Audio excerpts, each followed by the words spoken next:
നമ്മുടെ എക്കണോമിയുടെ നട്ടെല്ലാണ് ഇൻവെസ്റ്റേഴ്സ്. നമ്മുടെ ഇന്ത്യയെ ഇന്ന് കാണുന്ന നിലയിലേക്ക് വളർത്തിയതും ഇൻവെസ്റ്റേഴ്സ് തന്നെയാണ്. നമുക്ക് ജോലിയും കൂലിയും ഉണ്ടാവുന്നതും നമ്മുടെ ജീവിതം മെച്ചപ്പെട്ടതായി മാറുന്നതും ഈ ഇൻവെസ്റ്റേഴ്സ് ഉള്ളത് കൊണ്ട് തന്നെയാണ്. ഇൻവെസ്റ്റേഴ്സ് എന്ന് പറയുമ്പോൾ അത് ബിസിനസ്സുകാർ മാത്രമല്ല, ബിസിനസ്സുകളിൽ ഇൻവെസ്റ്റ് ചെയ്യുന്നവരും ബിസിനസ്സുകാർ തന്നെയാണ്. ഞാൻ പറഞ്ഞു വന്നത് സ്റ്റോക്ക് മാർക്കറ്റ് ഇൻവെസ്റ്റേഴ്സിനെ കുറിച്ചാണ്. എന്നാൽ നമ്മുടെ ഗവൺമെൻറ് സ്റ്റോക്ക് മാർക്കറ്റ് ഇൻവെസ്റ്റേഴ്സിനെ ബഹുമാനിക്കുന്നത് മാക്സിമം ടാക്സസ് അവരിൽ നിന്നും പിഴിഞ്ഞെടുത്തിട്ടാണ്.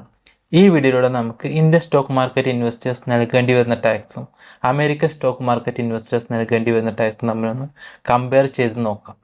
വീഡിയോയിലേക്ക് പോകുന്നതിന് മുമ്പ് ഈ വീഡിയോ ഒന്ന് ലൈക്കും ഷെയറും ചെയ്തേ. ടാക്സ് കമ്പയർ ചെയ്യുന്നതിന് വേണ്ടി നമുക്ക് ഈ രണ്ട് രാജ്യങ്ങളിലെയും long time capital gain tax ഒന്ന് എടുത്ത് നോക്കാം. അമേരിക്കയിൽ നിങ്ങൾ $5000 വരെയാണ് ഇൻവെസ്റ്റ് ചെയ്യുന്നതെങ്കിൽ ലോങ് ടൈം ക്യാപിറ്റൽ ടാക്സ് ഒന്നും തന്നെ കൊടുക്കേണ്ടതില്ല, 0 ടാക്സ് ആണ് വരുന്നത്. ഇനി ഇതേ $5000 നിങ്ങൾ ഇന്ത്യയിൽ ഇൻവെസ്റ്റ് ചെയ്യുകയാണെങ്കിൽ നിങ്ങൾക്ക് $377 ക്യാപിറ്റൽ ഗെയിൻ ടാക്സ് കൊടുക്കേണ്ടി വരും. ഇനി നിങ്ങളുടെ ഇൻവെസ്റ്റ്മെന്റ് $50000 ആയാൽ അമേരിക്കയിൽ $806 മാത്രമാണ് ടാക്സ് ആയി കൊടുക്കേണ്ടി വരിക. ഇന്ത്യയിൽ ഇത് $4877 ആവും.